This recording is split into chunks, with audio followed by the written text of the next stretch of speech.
Today, I want to talk about a curious phenomenon happening in the Linux world, one that I think deserves a deeper look. I'm talking about the sudden and very rapid rise of CachyOS. If you follow the Linux distribution scene even casually, you've probably noticed it. Over the past few months, this distribution has appeared everywhere. On forums, on Reddit, in YouTube videos, and especially at the top of the DistroWatch rankings. Now, before we go any further, let's be clear about something. The DistroWatch ranking is not a scientific metric of a distribution's popularity. It doesn't measure real installations, active users, or production systems. It's simply a ranking based on traffic to distribution pages. But despite this obvious limitation, it remains an interesting tool because it captures trends within the Linux community, and it's been doing so for nearly 20 years. Looking at that ranking over time, you can see very clear cycles. Distributions emerge, capture the community's attention for a few years, and then gradually get replaced by others. And that's exactly what's happening with CachyOS. The trajectory of this distribution is almost comical in its speed. In 2022, it practically didn't exist in the top 125. In 2023, it was around 30th place.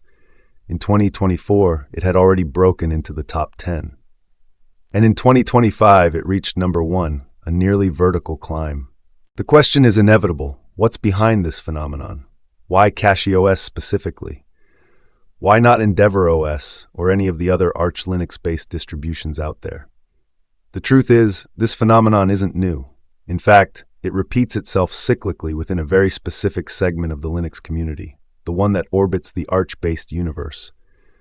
It happened with Manjaro a few years ago. Then it happened with EndeavourOS, and now it's happening with CachyOS. There's a category of Linux users we could call Arch adjacent. They're not pure Arch users. Real Arch users stay on Arch. That's their system, their territory.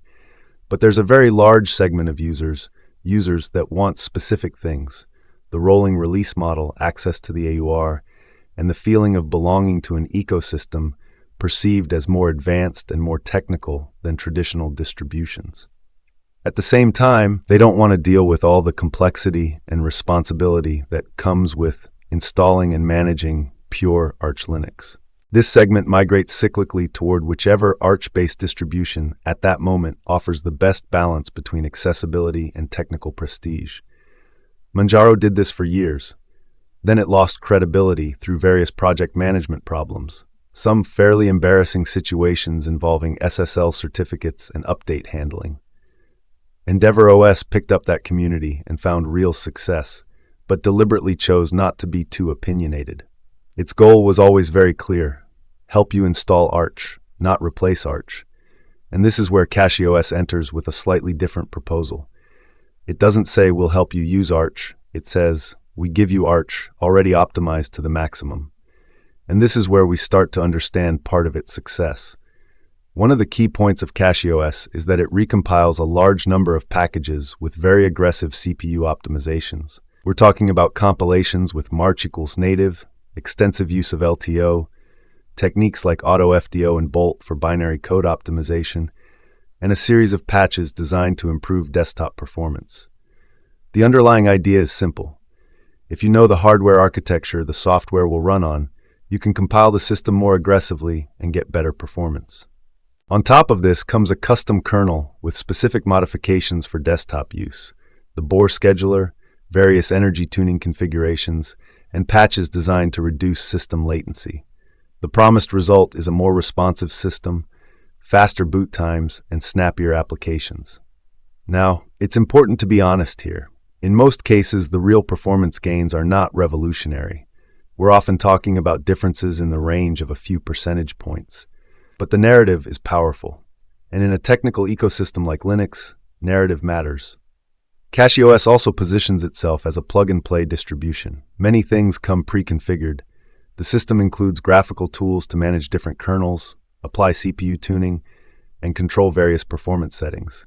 You don't need to understand every detail of the system to start using it. Another important factor is gaming. CachyOS has invested heavily here. It includes pre-configured setups for Steam, Proton GE, game mode, and an optimized graphics stack. It essentially presents itself as a kind of our Arch Linux edition built with gaming in mind. This is a crucial element because the Linux user base has changed significantly in recent years. The arrival of Proton and the improvement of gaming support on Linux have brought in an entirely new category of users. Many people come from Windows, maybe they watched a Linux gaming video on YouTube, and they're looking for a system that works immediately without too much friction. CachyOS intercepts that demand perfectly.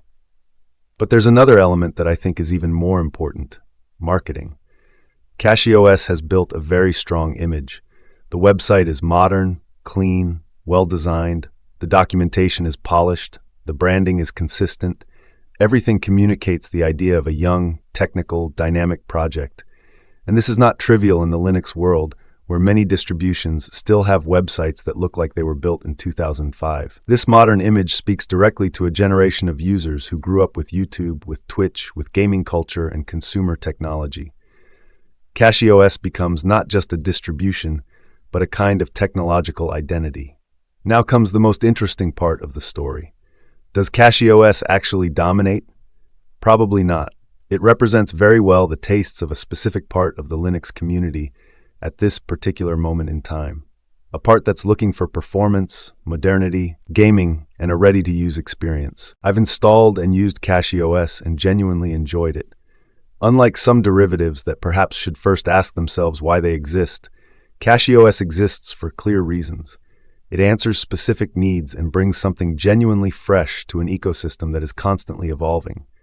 But that freshness, that same energy driving its enormous success right now, is also, I suspect, precisely what will eventually bring that success to an end. If you look at the history of the Linux ecosystem, the distributions that truly define it are few. Arch stays Arch.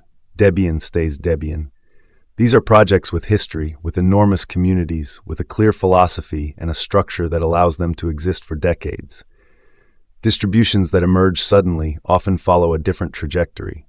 They grow very rapidly, attract attention, become the topic of the moment in the community, and then gradually stabilize or disappear. If you've been in the Linux world long enough, you probably remember projects like PC Linux OS or Sabayon Linux. Sabayon in particular was technically very interesting, based on Gen 2 but offering binary packages, a combination that made a lot of sense on paper. Yet today it's not just off the radar, it's dead, unmaintained, gone. And Sabayon is just the most obvious example, because there are dozens and dozens of distributions that, for one reason or another, had moments of enormous popularity and then simply faded out, just as quickly as the fire that sparked them had ignited. This doesn't mean CachyOS is necessarily headed toward the same fate, but history suggests caution. The real test for a project isn't the initial peak of popularity. The real test is the ability to build a community, attract contributors, and maintain a coherent technical vision over time. If CachyOS manages to transform current enthusiasm into a stable community and a strong technical identity, it could become something more than simply an optimized Arch-based system. But if it remains just Arch but faster, it's likely that in a few years it will be replaced by another distribution with an even more seductive narrative. I think the best way to understand the Linux ecosystem is to picture it as a true planetary system. The great distributions, Debian, Arch, Slackware, Gen 2, Red Hat, SUSE, Fedora, are the planets. They've always been there and they always will be. Around them, a continuous stream of satellites forms and dissolves. Many of them are pure comets. They blaze across the sky, brilliant and visible to everyone, and then they're gone. Others find a stable orbit, and occasionally, very occasionally, one of those satellites grows massive enough to become a planet in its own right. That's what Ubuntu did. It's the most remarkable event in the Debian astronomy. But let's be honest, it's a once-in-a-generation occurrence, not the rule. CachyOS right now is one of the brightest objects in that sky. Whether it becomes a stable satellite or just another comet, well, that's what makes watching this ecosystem so endlessly interesting. Maybe in 5 years, someone will open a thread on Reddit asking, "Does anyone still use CachyOS?" And maybe someone will reply with a hint of nostalgia, remembering that Arch-based distribution, hyper-optimized and full of promise, that for a brief moment had conquered the top of the DistroWatch rankings. The Linux world, after all, has always had a very long memory. See you in the next video, and may Linux be with you.